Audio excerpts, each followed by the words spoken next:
also confirmed that the president just recently got off the phone with President Zelensky of Ukraine. His truth is as follows. I just spoke to President Zelensky of Ukraine. The conversation went very well. He, like President Putin, wants to make peace.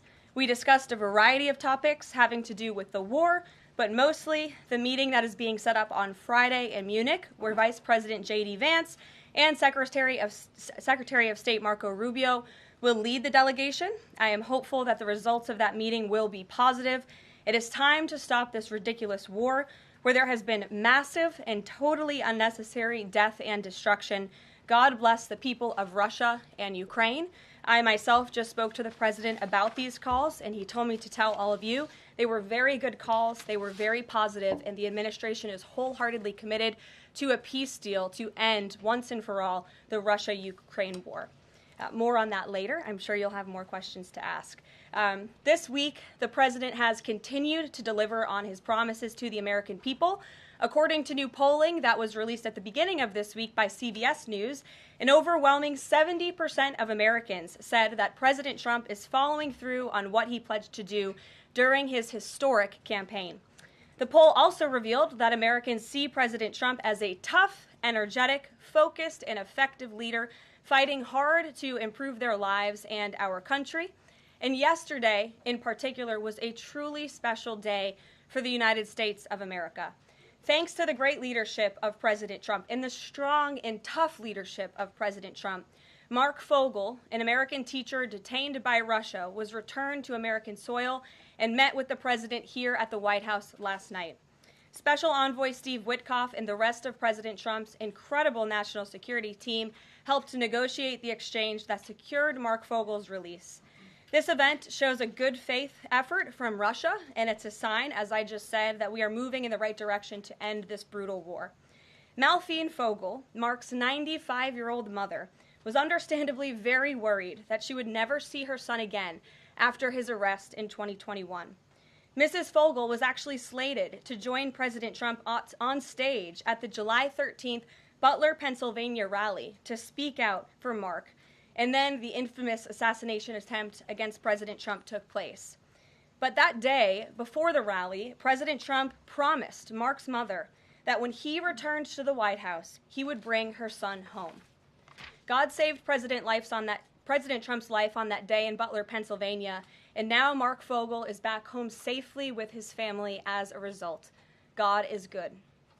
The president also continues to bring back common sense to our government. This week, he signed an EO to end the procurement and forced use of paper straws. Taxpayer dollars were wasted on these non-functional and massively unpopular products for no other reason than it made radical activists feel good about themselves. And on trade, President Trump continues to take bold action to protect America's critical steel and aluminum industries, much like he did in his first term. And the president signed proclamations to close existing loopholes and exemptions to restore a true 25% tariff on steel and elevate the tariff on aluminum to 25% as well. This administration believes these tariffs will protect our national security and put American workers first.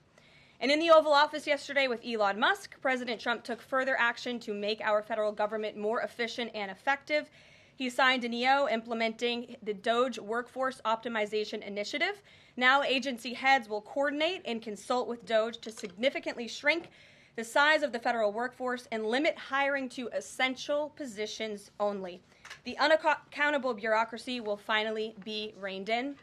On another important matter this morning, Senate Republicans continued to confirm President Trump's exceptionally qualified nominees, most recently Director of National Intelligence Tulsi Gabbard, who will be joining us later at the White House for her swearing-in ceremony.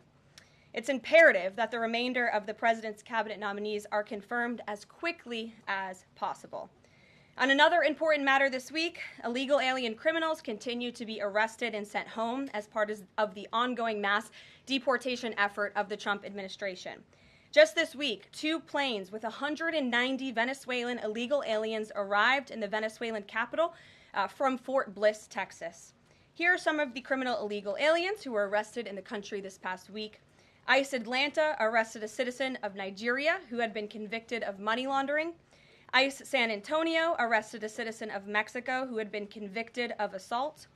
ICE Denver arrested a citizen of Mexico who had been convicted of aggravated assault, and ICE Houston arrested a citizen of Mexico who had been convicted of aggravated assault. Now, before I take questions, I would like to address an extremely dishonest narrative that we've seen emerging over the past few days.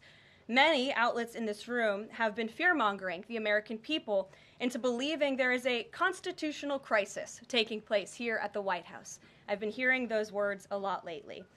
But in fact, the real constitutional crisis is taking place within our judicial branch, where district court judges in liberal districts across the country are abusing their power to unilaterally block President Trump's basic executive authority. We believe these judges are acting as judicial activists rather than honest arbiters of the law, and they have issued at least 12 injunctions against this administration in the past 14 days, often without citing any evidence or grounds for their lawsuits.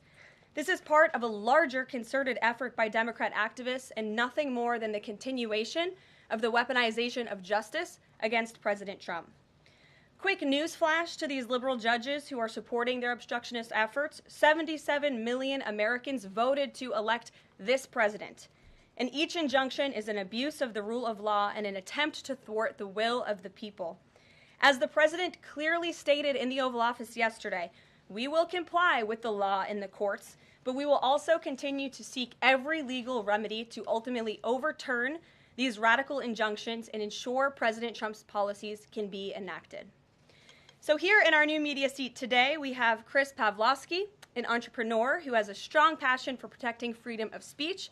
Chris started the video sharing platform Rumble in 2013 with a mission of protecting a free and open internet from censorship by big tech and governments around the globe.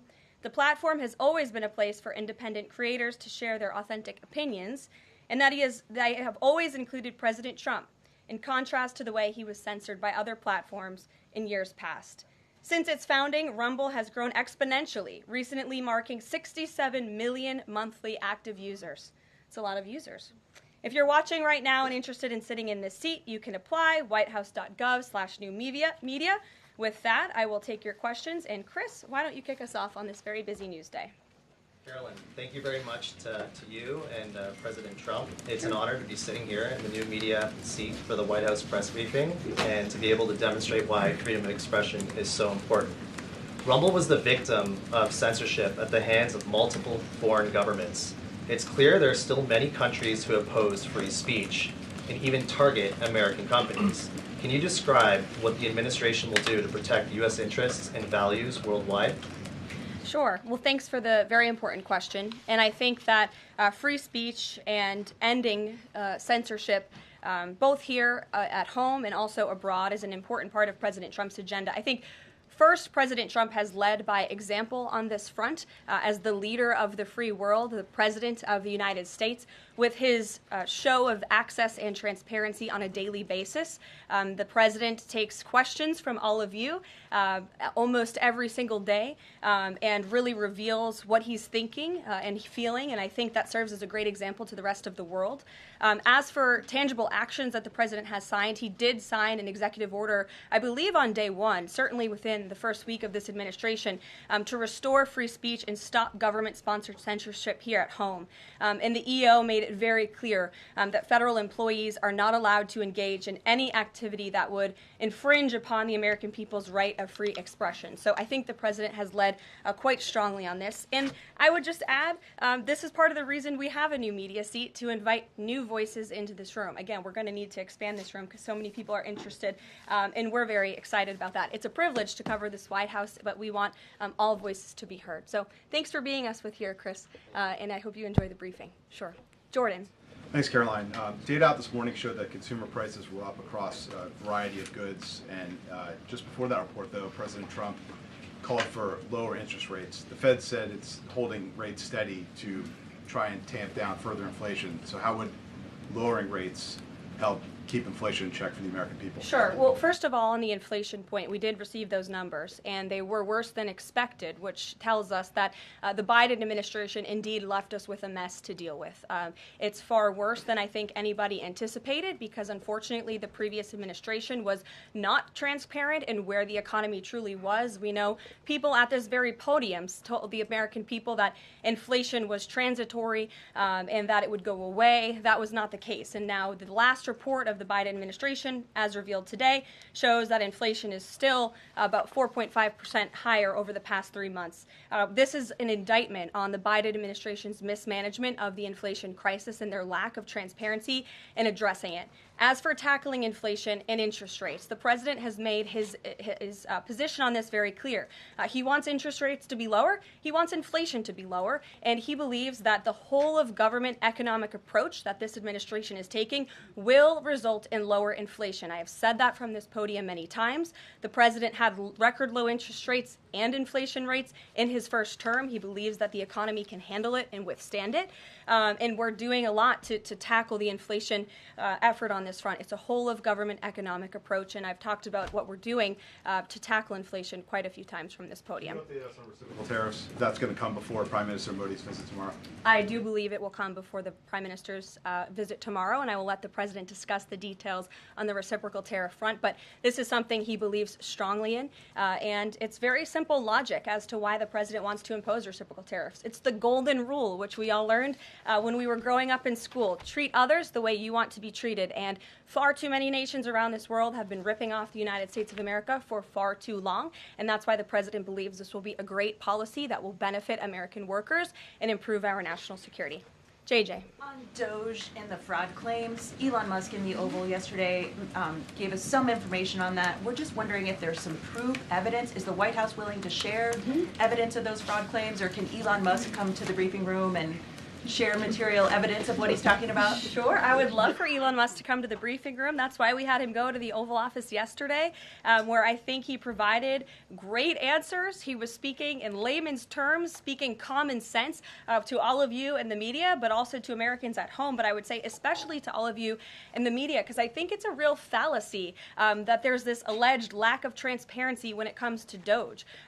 President Trump and Elon Musk have been incredibly transparent on what DOGE is doing. There is an X account with the DOGE handle. They are tweeting out what they are doing on a daily basis. They have a website where they are posting the receipts of the contracts that they are reviewing and the payments that they have stopped from going out the door. The secretaries of our departments have stopped from going out the door. And I would also say that before it was Elon Musk making our government efficient and accountable, it was some unnamed bureaucrat that none of you knew. Elon Musk is the richest man in the world. He's also now one of the most highly scrutinized men in the world alongside President Trump because of what he's doing and the access that he is allowing. So there's great transparency. As for the actual receipts, we are happy to provide them, and I actually brought some today because all of you know I love to bring the receipts. We have contracts upon contracts that we can send and provide this information to you. Let me be very clear. We are not trying to hide anything. We have been incredibly transparent, and we will continue to be. These are screenshots of contracts that DOGE found across our government. This is a DEI contract, $36,000 for U.S. citizenship and immigration services. That is against the president's policies and his America First agenda. This is a $3.4 million contract, a Council for Inclusive Innovation at the U.S. Patent and Trademark Office, Department of Commerce, another DEI contract that DOGE identified. I can continue to go through these. Oh, I love this one, $57,000 for climate change in Sri Lanka. What is this doing to continue the interests of the American people? Absolutely nothing. These are the line items across the federal government that DOGE is identifying daily. They're moving very fast. There's a lot of paper that we can show you, but we're happy to do it. This administration has been more than transparent about what DOGE is doing. And here's one of their tweets that they posted about the mine. I believe this is in Pennsylvania, where the federal employee retirement system is being processed. Did anybody know this was even happening in our country before Elon Musk talked about it in the Oval Office yesterday? A lot of Americans didn't. So we are providing transparency and accessibility on a daily basis when it comes to DOGE. And I also have a DOGE daily report, if anybody would like it, on all of the things that they are identifying and finding. We're happy to provide this information to you. We're talking about it every single day. Are all those things you just mentioned fraud, or are they waste, or are they just contrary to the president's policies? I would argue that all of these things are fraudulent, they are wasteful, and they are an abuse of the American taxpayer's dollar. This is not what the government should be spending money on. It's contrary to the president's priorities and agenda. And again, we can continue to provide you the receipts for all of the fraud, waste, and abuse. And if anybody in here wants to argue that the federal government is not fraudulent in some capacity, be my guest, because I think the American people watching at home would beg to differ. Caroline. Mary. Hey, more on the judges. Does the White House believe the courts have the authority to issue these nationwide injunctions? We believe that the injunctions that have been issued by these judges have no basis in the law and have no grounds, and we will, again, as the president said very clearly yesterday, comply with these orders, but it is the administration's position that we will ultimately be vindicated, and the president's executive actions that he took were completely within the law, they were constitutional, and we look forward to the day where he can continue to implement his agenda. And I would just add, it's our view that this is the continuation of the weaponization of justice that we have seen against President Trump. He fought it for 2 years on the campaign trail. It won't stop him now. Brian. Yes. I want to go back to DOGE just for a second. Earlier, the subcommittee headed by Chairman Marjorie Taylor Greene, her and her staff discovered $2.7 trillion in improper payments to Medicare, Medicaid, overseas, to people who should not have gotten it. Some in this room might have missed that press conference. Can you elaborate on what the president is thinking at this point? Well, again, that's another example. There's a very long list of the fraud, waste, and abuse that DOGE is identifying on a daily basis.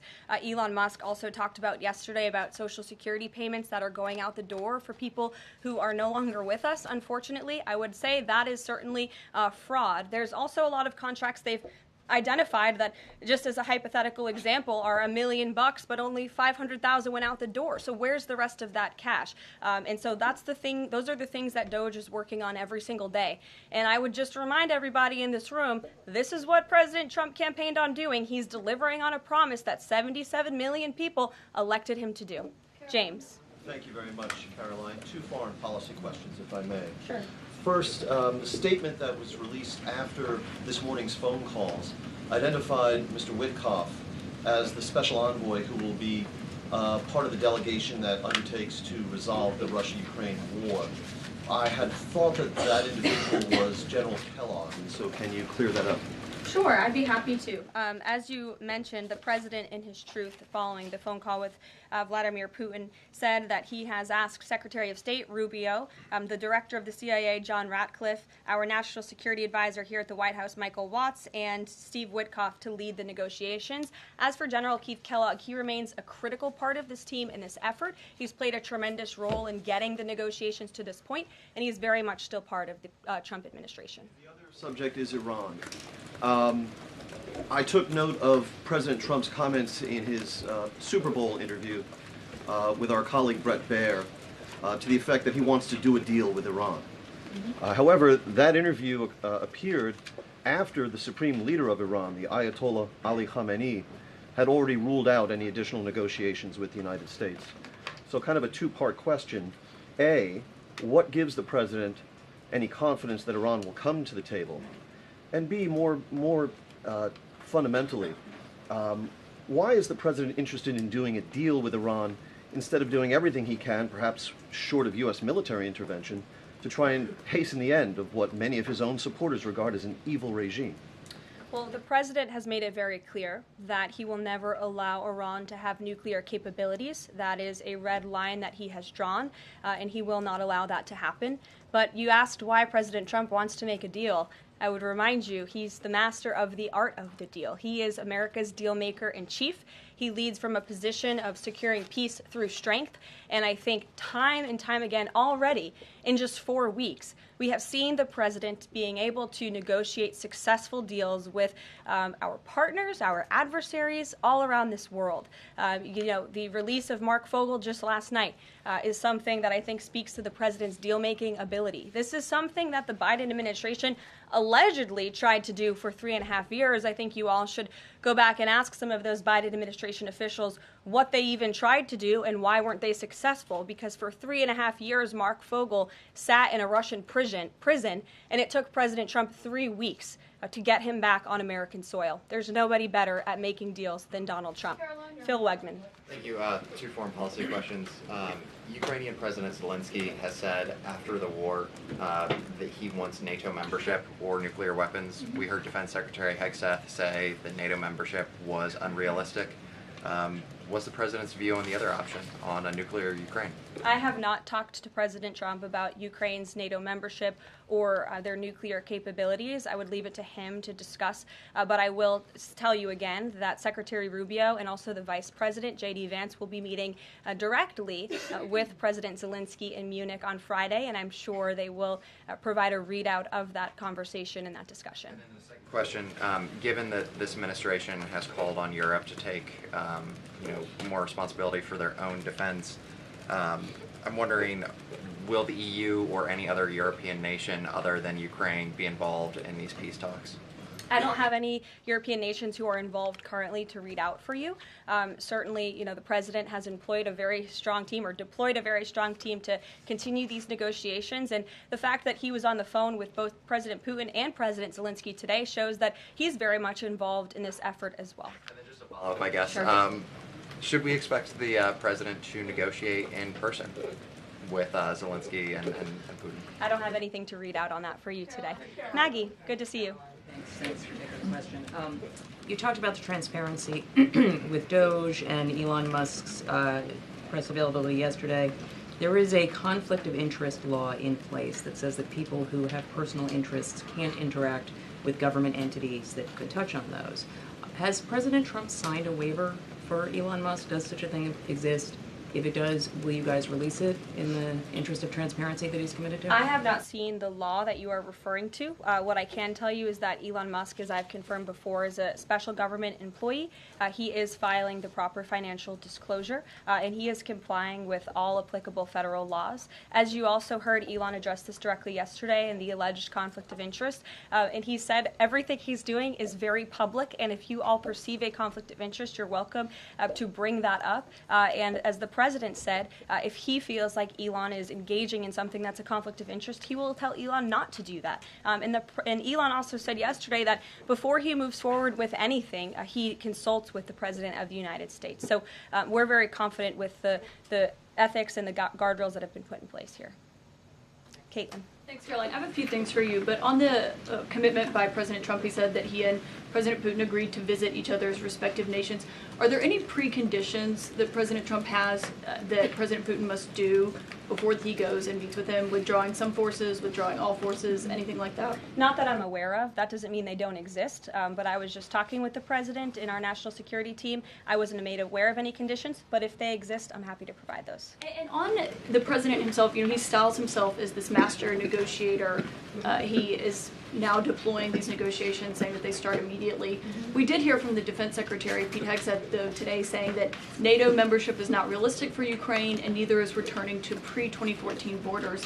Aren't they giving away bargaining chips before these negotiations have even started? Again, I haven't talked to the president about Ukraine's NATO membership, and he appointed several individuals to negotiate on his behalf. He's directly involved in these negotiations as well, and I'm sure if you ask him that question in the near future, when you're able to, he'll give you an answer. I just don't want to get ahead of him on it. And final thing for you, which White House official made the decision to bar the AP reporter from the Oval Office and the diplomatic reception room last night? Well, first of all, let me just set the record straight. It is a privilege to cover this White House. It's a privilege to be the White House press secretary. And nobody has the right to go into the Oval Office and ask the President of the United States questions. That's an invitation that is given. And there are hundreds of outlets on this campus, many of you in this room who don't have the privilege of being part of that pool every single day and getting to ask the President questions. We reserve the right to decide who gets to go into the Oval Office, and you all have credentials to be here, including the Associated Press, who is in this briefing room today. But isn't it retaliatory in nature is the argument, because there's a reason that the AP was barred, which they said was because they're not using the phrase Gulf of America, they're using Gulf of Mexico in line with their standards. And so the question here is this setting a precedent that this White House will retaliate against reporters who don't use the language that you guys believe reporters should use? And how does that align with the First Amendment commitment that you were just talking about? I was very upfront in my briefing on day one that if we feel that there are lies being pushed by outlets in this room, we are going to hold those lies accountable. And it is a fact that the body of water off the coast of Louisiana is called the Gulf of America. And I'm not sure why news outlets don't want to call it that, but that is what it is. The Secretary of Interior has made that the official designation in the geographical identification name server. And Apple has recognized that. Google has recognized that. Pretty much every other outlet in this room has recognized that body of water as the Gulf of America. And it's very important to this administration that we get that right, not just for people here at home, but also for the rest of the world. Sure. Thank you, Karoline.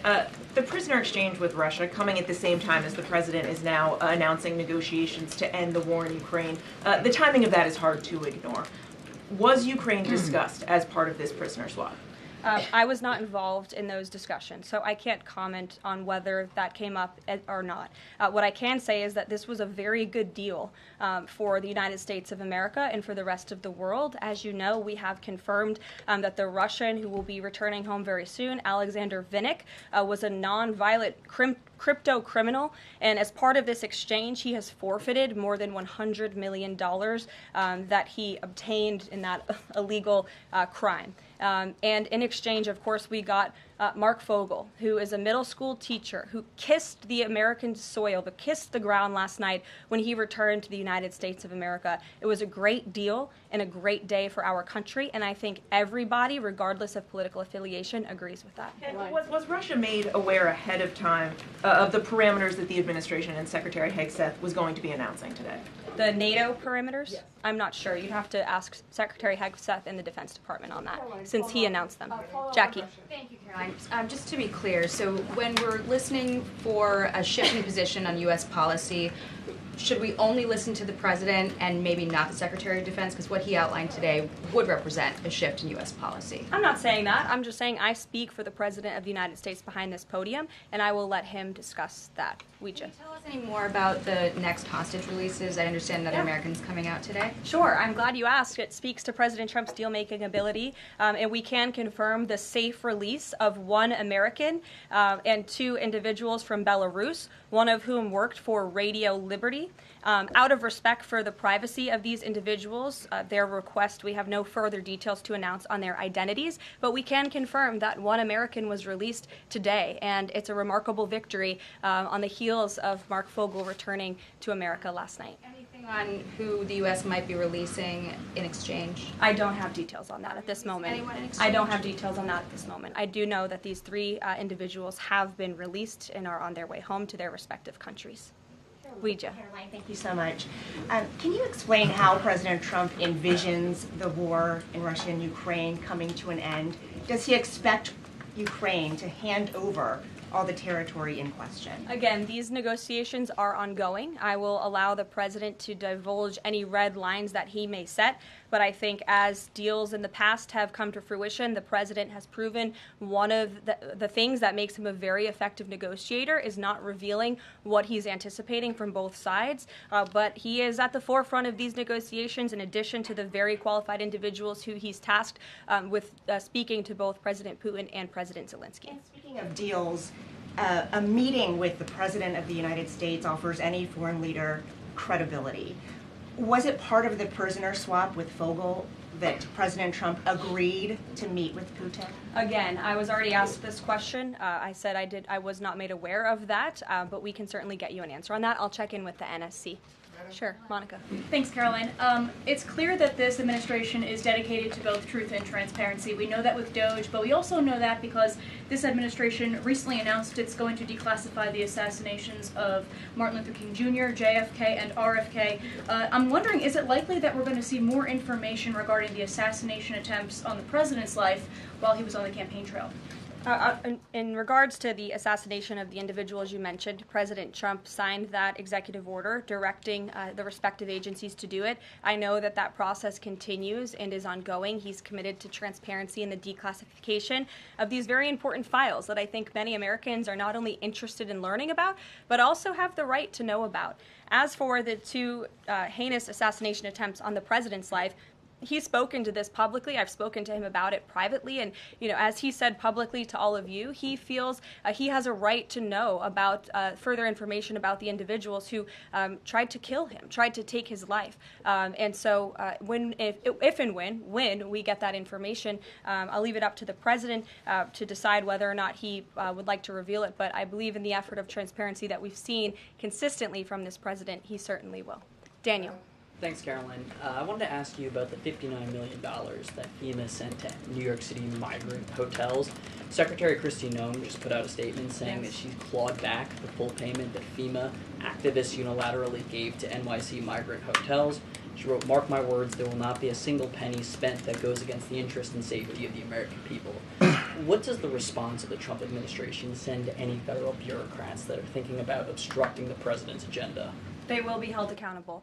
The president is signing executive orders daily, and he expects all officials across the administration, regardless if they are a political appointee or if they are a career bureaucrat, to adhere to the will of the American people and the 77 million Americans who reelected President Trump. He is here for a reason, and he is focused every day on implementing his administration's goals and sending $59 million to a migrant hotel to house illegal immigrants when there are still people in North Carolina and California who have not received FEMA funding is not something that this administration is going to tolerate.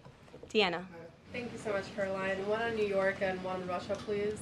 On New York City Comptroller Brad Lander is accusing DOGE of clawing back $80 million that was intended for New York City FEMA funding. Wondering if you've heard about that figure, if that figure is accurate, and why that money was taken back. I have not heard about that figure. DOGE is moving very quickly, but I can get the receipts and gladly send them to you. I know that story is likely of great interest to the New York Post. And then one John. Russia, please. Sure.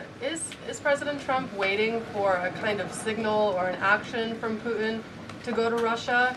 And would he be willing to go to Ukraine in the future? I don't have any decisions to make on the president's potential visit to Russia or any in-person meeting at this time. John. Caroline, two questions, one on foreign policy, one on domestic policy. Following up on the president's call that he had with President Putin, does the president view Russia, does he view President Putin as an ally, as a partner, as a competitor, or as an adversary? I believe this nation views Putin and Russia as a great competitor in the region, at times an adversary, but as the president has said as well, he enjoys having good diplomatic relationships with leaders around the world, finding that common ground, also calling them out when they are wrong, and leading from a position of peace through strength. That's the president's greatest strength, and we've seen that again, time and time again. And then, as you pointed out in your statement regarding the confirmation of Tulsi Gabbard, there was one Republican who voted against the nomination of Tulsi Gabbard. It was Senator Mitch McConnell. Similarly, how does the administration view Senator McConnell? Can he be a partner in the president's legislative agenda? Are you disappointed that he voted against not only Tulsi Gabbard, but also Pete Hegseth to be the defense secretary? I think we're greatly disappointed in any Republican who chooses willfully to vote against the president's exceptionally qualified cabinet nominees and picks to lead his America First administration. Not a single Democrat swayed from voting against President Biden's nominees, and we know how many of them turned out. They turned out to be atrocious at their jobs, leaving America much worse than they were when they took the oath of office. And so I've said it repeatedly from this podium. I addressed suggested at the beginning of my remarks. We expect all Republicans to vote, to stay tough and strong, vote for President Trump's nominees so we can get to work and continue to work very hard to implement this president's agenda. Sure. Thank you, Caroline. On South Korea is currently in a chaotic situation. How does the President Trump react to the current chaotic situation in South Korea? Secondly, if South Korea needs help from the United States, what role do you think the U.S. will play? Sure. I haven't spoken to the president about the ongoing situation in South Korea. I would defer you to his previous statements. And I can also see if I can get you something new from the National Security Council, who I'm very confident the officials that are focused on South Korea are on this. I just haven't spoken to them about it, but I'm happy to provide that for you. Yes. Thank you, Caroline. Does Elon Musk have power of the presidency? Absolutely not. Right. I asked that question. I asked that question because, the Democrats have been hurling insults at Elon Musk, hurling attacks, calling him President Musk. Most recently, Jamie Raskin, the congressman, took it a step further, calling for Musk's impeachment, saying that he somehow usurped the power of the presidency. What's your response? It's utterly ridiculous. Elon Musk addressed this in the Oval Office yesterday. The president addressed it as well. Elon Musk is serving at the pleasure of the president, just like everybody else on this team. He takes directives directly from the president of the United States.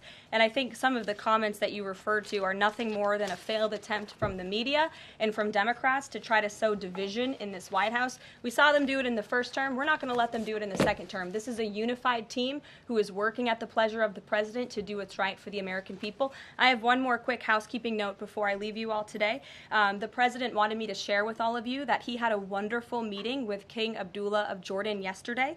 They discussed many things, including the Gaza Strip and its future at great length. The king would much prefer that the Palestinians stay in place, with the additional land to be used for new development, which would greatly create jobs at levels never seen before. But the president feels it would be much better and more majestic if these Palestinians could be moved to safer areas. I would just add to that the president remains wholeheartedly committed to seeing peace in the Middle East, and our Arab partners in the region have been tasked with coming up with a peace plan to present to the president. That is ongoing. King Abdullah mentioned that yesterday. He also committed to accepting 2,000 sick children from the Gaza Strip, which the president called a beautiful gesture. So the administration continues to work with our Arab partners in the region. We stand closely with our ally Israel, and the president has presented this big, new, bold idea to secure peace in the Middle East, and he is not going to waver from that. And we look forward to seeing that goal of this administration achieved as well.